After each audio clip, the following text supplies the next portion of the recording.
All right, ladies and gentlemen, boys and girls, gather back around. It is a big day in the crypto sphere because it's Bryce and Pizza Mind back at it yet again with another Crypto 101 podcast. Pizza Mind, how are you doing?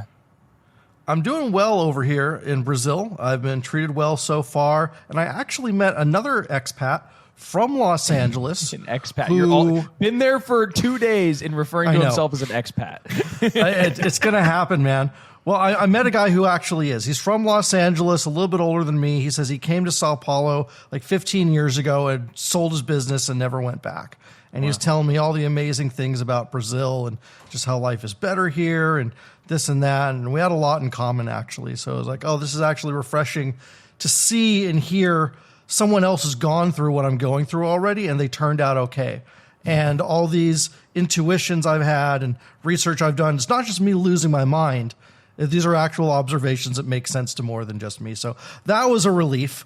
And I didn't need an entire think tank to come up with these things, you know? It's not like I needed a whole chamber of progress to say, hey, life down in South America is doing things a little bit better. I mean, what would you the Chamber of Progress look like anyway? That's like something out of Harry Potter or 1984, isn't it? No, well, it's like funny you mention it. What a good lead in. The Chamber of Progress. We're going to find out what that is. We're joined. Wait, that's a real thing? It's a real thing, and we're joined by the Director of Financial Policy, Janay Eyo, who's going to really tell us not only about the Chamber of Progress here in the States, and hopefully what a good progression for financial policy will be here for the crypto sphere, but we're going to look at a specific case, the Coinbase versus SEC lawsuit that's going on. So, Janay, welcome to the show, and thanks for bearing with all of our crazy antics up front. Yeah, no problem. Thank you so much for having me. I remember when I first started at Chamber of Progress and I would tell people about where I worked and they said, oh, like, is it like Harry Potter Chamber of Secrets? That's what I hear. When I think chambers, that's what I think first.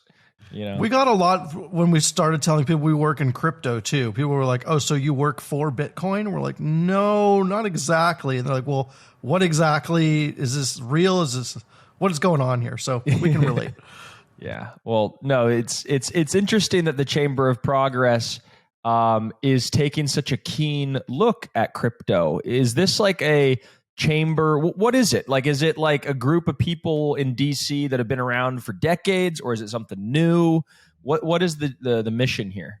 Yeah, so we're actually a tech policy organization. We advocate for technological leaps in our society, and we have three main branches that we work on when it relates to policy. So we do work in tech policy, which is like content moderation and marketplaces, biometrics. And then we have somebody that works on civic innovation. So your ride shares, your type like DoorDash kind of apps, Airbnbs. And then I work on all of the financial policy stuff. So all of the things that are technology focused in finance. So I work with fintech companies, I work with digital asset companies, and maybe more. We'll see how far the metaverse goes. But we're actually in our startup mode. I want to say we're in our second year now. So we're still fairly new to Washington. And our founder, his vision was to kind of shake up Washington, kind of give a fresh voice to some of these issues that, a lot of people kind of, they shy away from because it's brand new, it's cutting edge, it's innovative, so that's why we're here. So how does a think tank work? Do you guys go out and find people to work with, or do people seek you out? And what does a think tank do, I guess? Like, are you guys giving advice to companies or advice to like lawmakers? So we're actually a trade association. So we do have partners that do seek us out, and they pay a membership fee to join our organization. But we have total independence from some of their mindsets and viewpoints on their company's business models. So I would say it kind of gives us a little bit of an edge when it comes to your traditional think tank, at least, or not think tank, I'm sorry, traditional trade association, at least the ones that we see in Washington, where It's kind of he who pays the most, calls the shots. So in that regard, I would say we do get a lot of both ways. So we get people that are interested in joining, and then we also find companies that are really interested, really interesting. They're doing a lot of interesting work, and we definitely reach out to them to see if they're, if they have any type of policy that they're focused on in Washington and in the States as well. So it's definitely dual-sided. And we do a lot of education. We do a lot of outreach. We do a lot of advocacy work. So we engage with lawmakers at the federal and state level on issues that matter to us in each of our policy areas that we focus on. And it's a really great experience just getting to meet so many people that are passionate about innovation and passionate about kind of moving this country forward when it comes to, making sure that people are accounted for and people are considered, all people are considered when it comes to, our leaps in our society. That's amazing. So we've often gotten lost in the smoke and mirrors that have happened throughout this long bear market. Can you tell us the truth of what's really going on in DC in terms of crypto and the crypto industry? Do they want to accept crypto?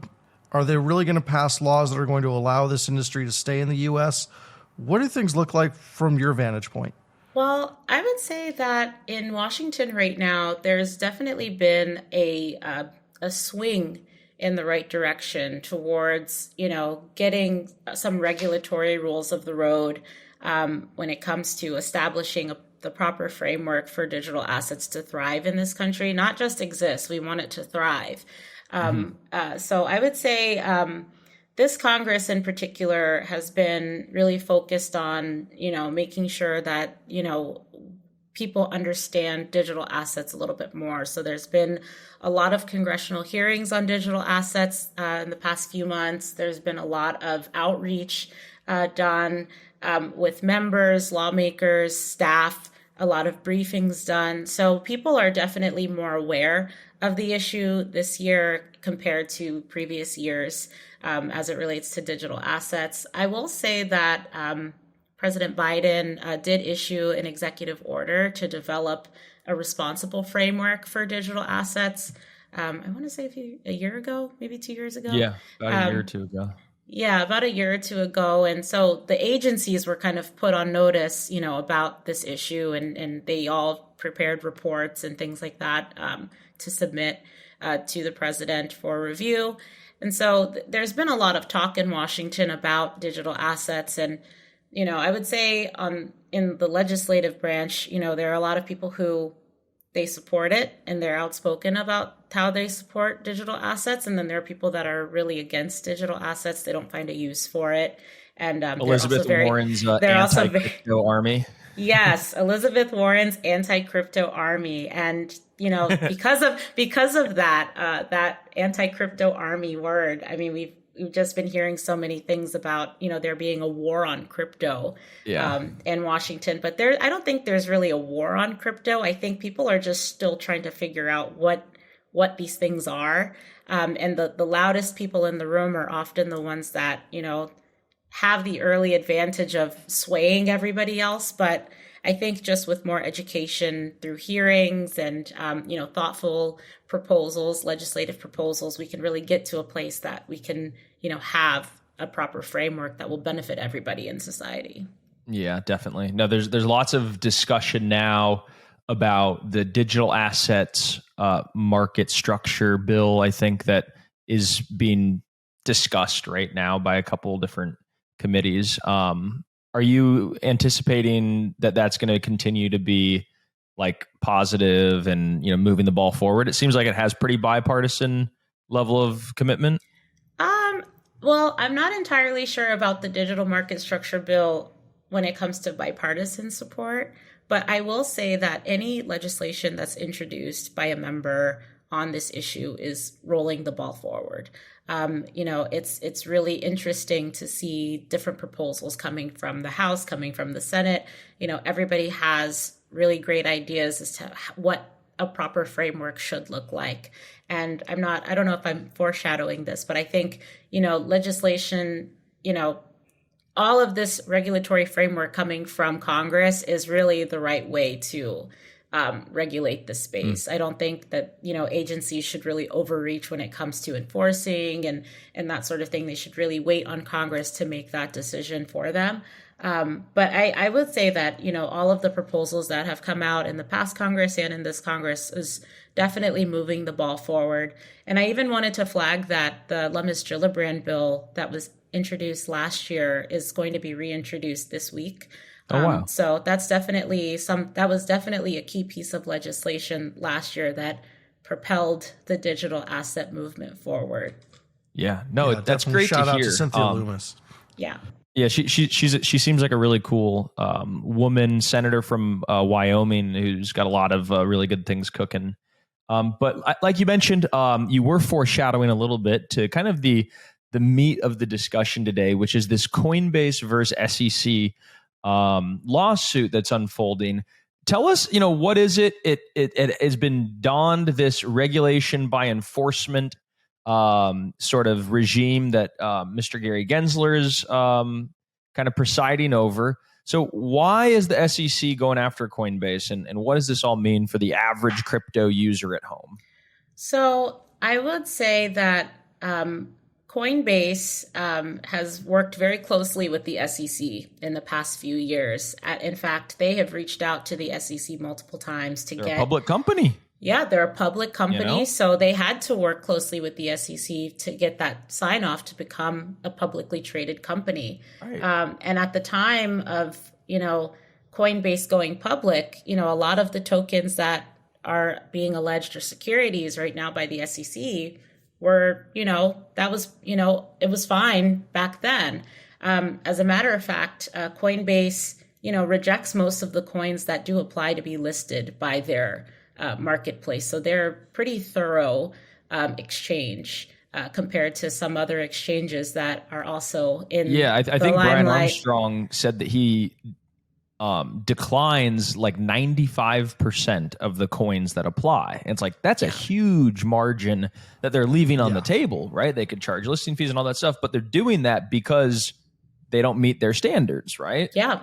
Yep, absolutely. And, they've also, Coinbase has done, they've gone out of their way to work with the SEC to, create rules of the road. Like they've offered to provide that insight that, the SEC at the time, maybe a few years ago, they lacked the brain power, the manpower to process, what rulemaking would look like for digital assets. And Coinbase actually stepped in and offered to help, and SEC, kind of left them by the wayside. So this lawsuit, just kind of alleges that, Coinbase is participating in activities that are violating securities law.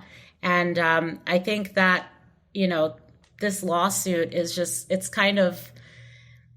really disappointing, honestly, because, you have a company that's gone out of their way to really work closely with the SEC. They've done their due diligence. They've crossed all of their T's. They've dotted all of their I's. And there is another, another instance where, this happened with Grayscale, which was they were trying to convert their trust into an ETF, and they were denied by the SEC, but they had been working closely with the SEC for years as well, on getting their products approved and, avoiding regulatory scrutiny. And, I think the parallel here is, you have companies that are really going out of their way, and the SEC is just kind of stabbing them in the back every time.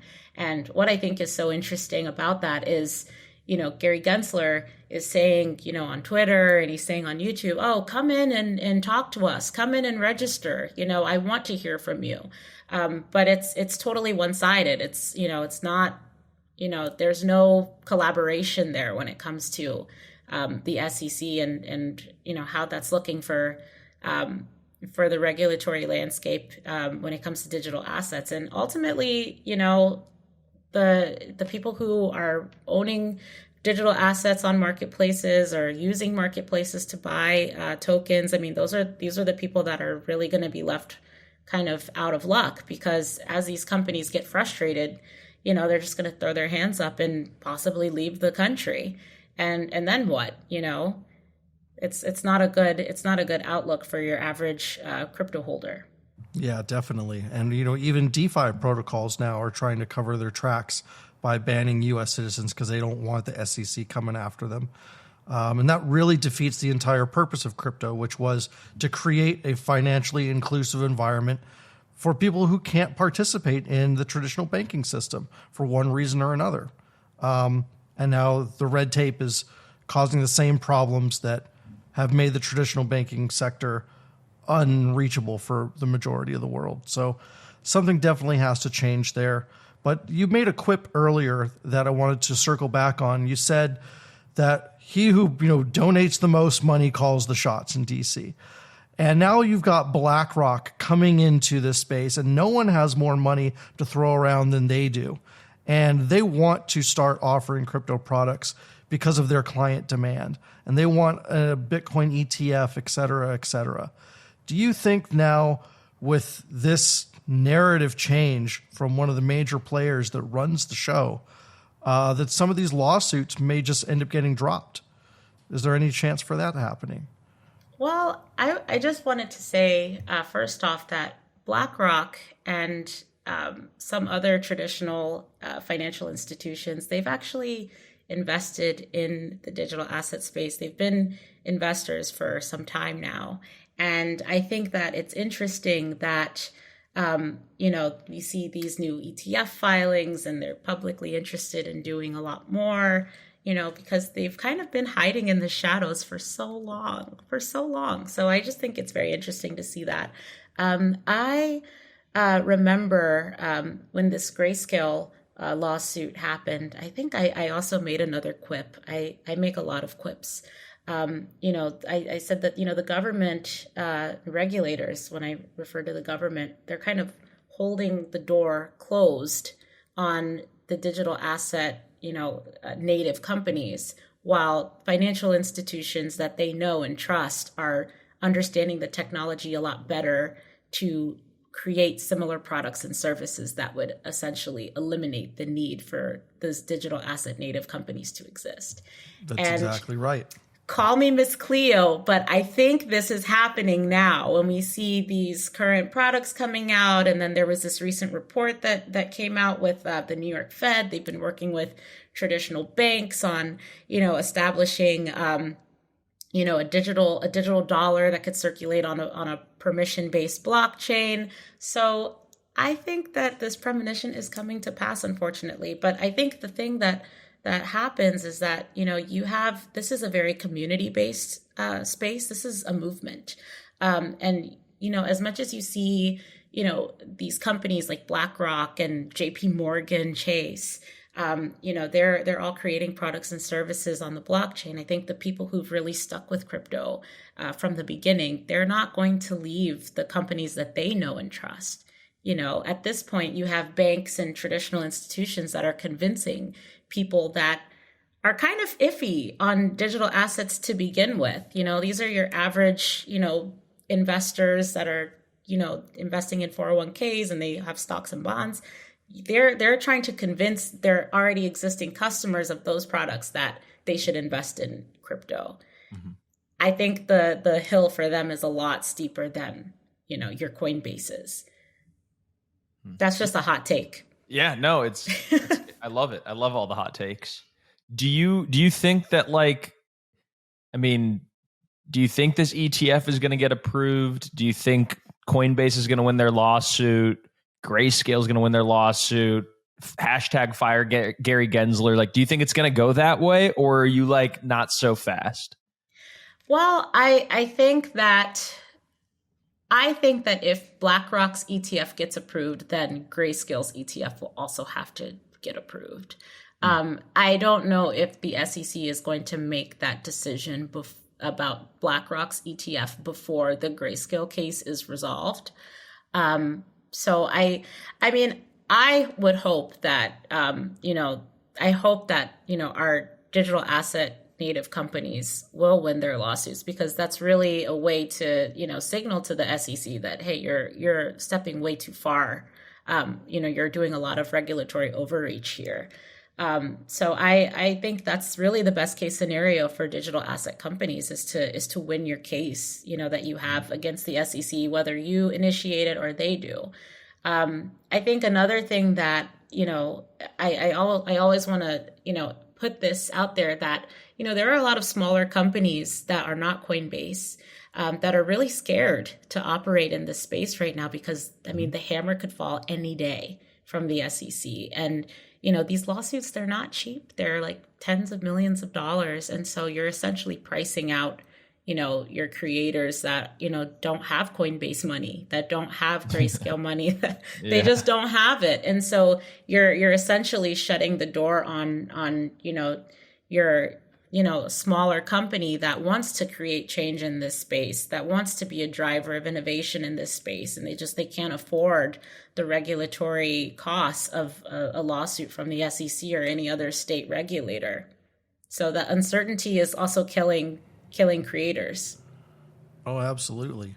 Do you think that the SEC or the CFTC are even the right, bodies of government to be making decisions on digital assets, or because there's so many ways to use and construct a digital asset, should there be a unique body that simply looks at all the different nuances and can at least verify that something is or isn't a scam before approving or disapproving it? How would you construct regulation around this industry if you were the person in charge? Well, I think when it comes to this question, I really think that creating a new body it might be a little redundant just because you have so many agencies that kind of work on digital assets already. And some agencies do it very well. I think there needs to be a lot of collaboration. There needs to be a lot more collaboration between these agencies on digital assets. I really do think that the SEC and the CFTC, they really need to draw a line in the sand as to what constitutes a digital commodity. So that would fall under the jurisdiction of the CFTC, and then what constitutes a digital security, and that would fall under the purview of the SEC. And then, kind of outline what that process would look like as a token transitions from a commodity to a security, or from a security to a commodity. Just because from what I've seen in this space, you have a lot of tokens, you have NFTs that, they start out as one thing and then they transition to something else. They're kind of like chameleons, and the financial space is they're not familiar with, not as dynamic. Yeah, not as dynamic at all. Like a stock is always going to be a stock. Yeah. So I think there needs to be a lot more collaboration from the agencies on what that fluidity can be, and instead of like having the turf war that we're seeing right now, which is turning into a lot of gridlock. I would also say that, looking at the traditional financial institutions right now, they have self-regulatory bodies. I think that the digital asset space should have something similar. And I think that one of the things that digital asset companies need to do is they need to call out bad actors a lot sooner than the Wall Street Journal. Mm-hmm. And the reason why I say that is because when you have, people like Sam Bankman-Fried or even CZ, when they're being exposed by the Wall Street Journal, everyone is seeing this, everyone, including lawmakers. And if they don't hear any warnings from the industry, it's not a good look. Yeah. So I would definitely, those would be kind of my right off the head recommendations. Yeah, it's always tough to see who the bad actors are because, Sam Bankman-Fried, what a classic example of just somebody who just fooled everyone. He was taking pictures with lawmakers. Seemed like he was, virtue signaling the right things at the right time. And, he was perpetrating this crime the whole time, and then you think somebody might look a little rough around the edges or might not say the right things, but they've got honest intentions. And so it always is tough. You never know. Yeah, definitely. And there's other people who are in DC trying to fight the good fight, like the Blockchain Association and several others. Can you shout out who else is working, on our behalf in DC to try and create a favorable regulatory environment?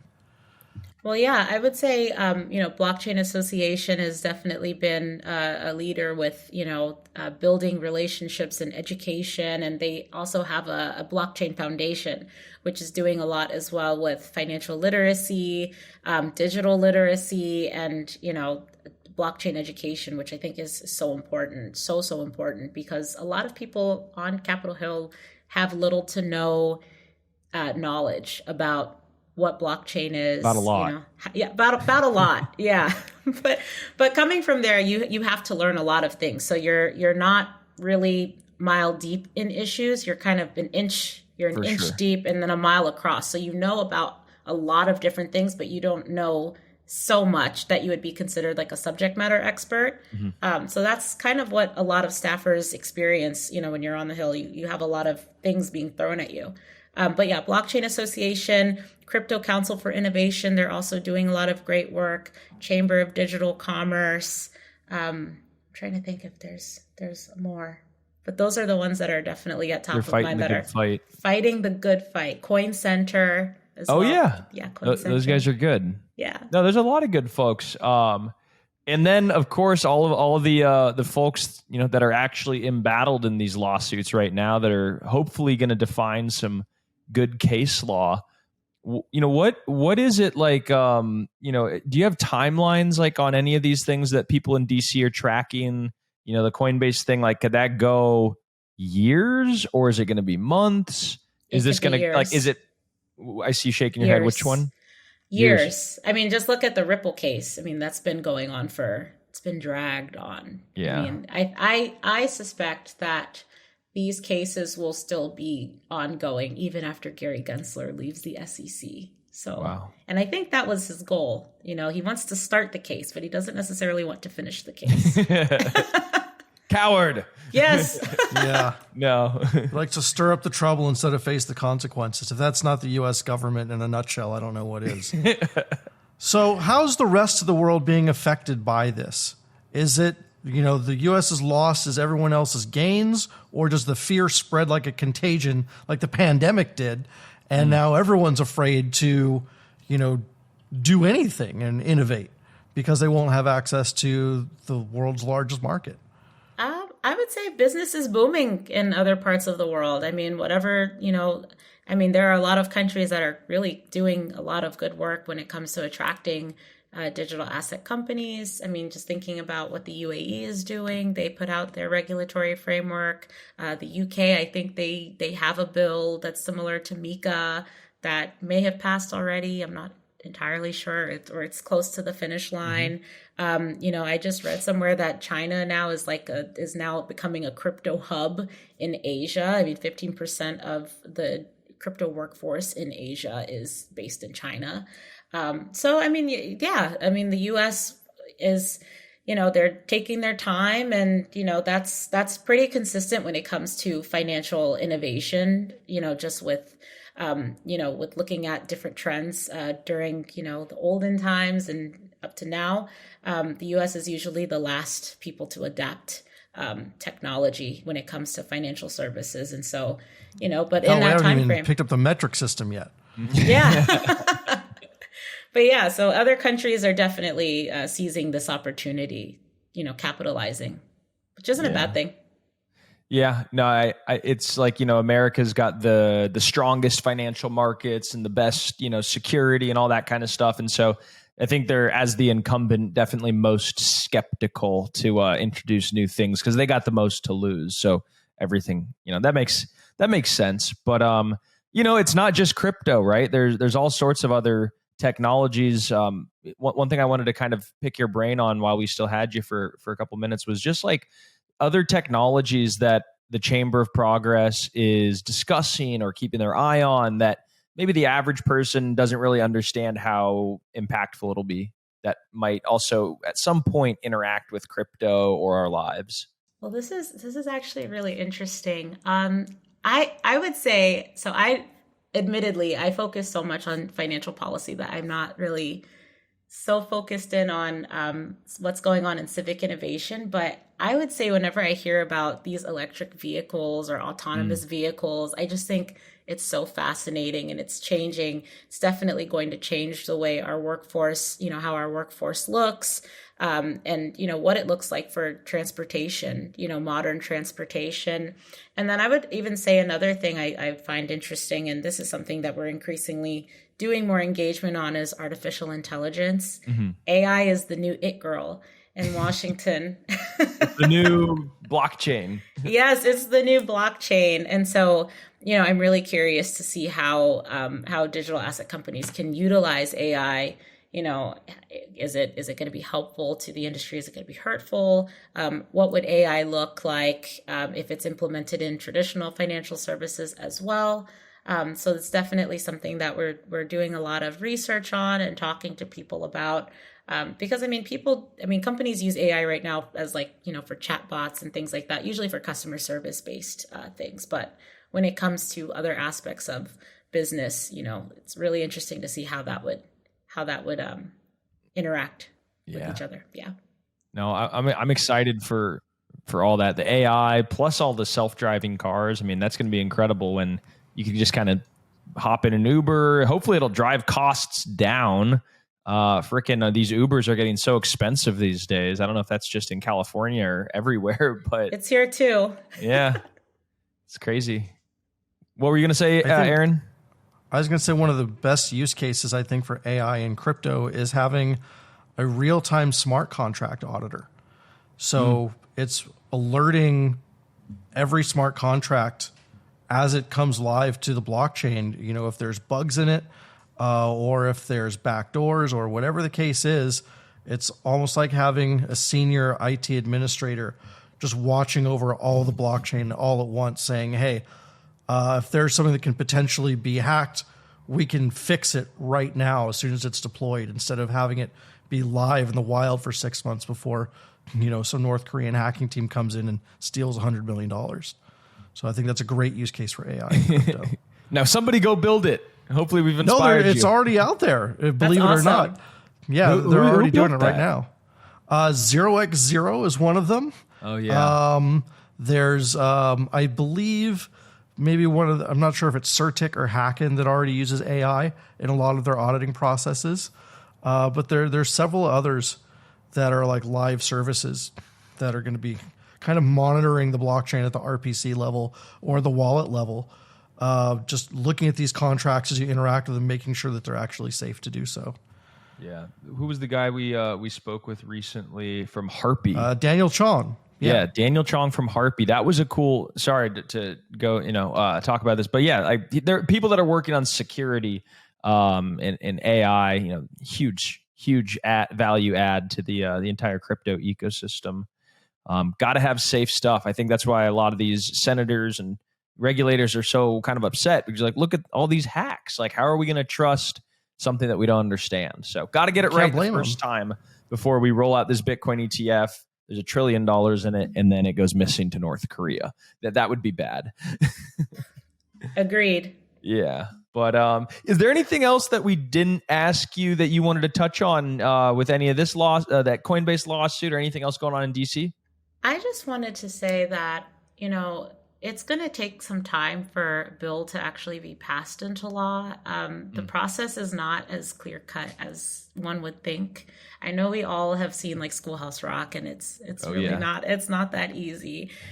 Just thinking about, big, regulatory bills like Dodd-Frank. Dodd-Frank took about 5-6 years to pass. So it's definitely not a sprint to the finish line. We're at the start of a marathon. But I will say that while the federal government is figuring out what a federal framework looks like, a lot of states have taken the lead on developing their own rules and regulations for their state and for their residents. And I would say the leaders in this space right now are New York and California with New York's BIT license, and then California's proposed bill. Right now that's still going through the Senate right now. So it's called AB 22, no, not 2269. That was it last year. AB 39. So these are This is are not bills. a Brad Sherman bill, is it? No, it's not a Brad Sherman bill. He hates Oh, crypto. thank God. Whew. Oh, I can breathe. But yeah, these are states that are really leading and, making sure that their consumers are protected. And so that's definitely a trend that we've been picking up on. And it's definitely going to be, what will happen in the next couple of years while the federal government figures out what they need to do. Incredible. All right. Well, where can people get involved with the Chamber of Progress and maybe keep track of everything going on? So our website is progresschamber.org. And then my personal Twitter is at Janay Eyo, so first last name. And you can also find us on Twitter as well at Progress Chamber. All right. Love it. Thank you so much for joining us today, Janay. And for everybody at home listening, thanks for tuning in, and we'll see you guys around.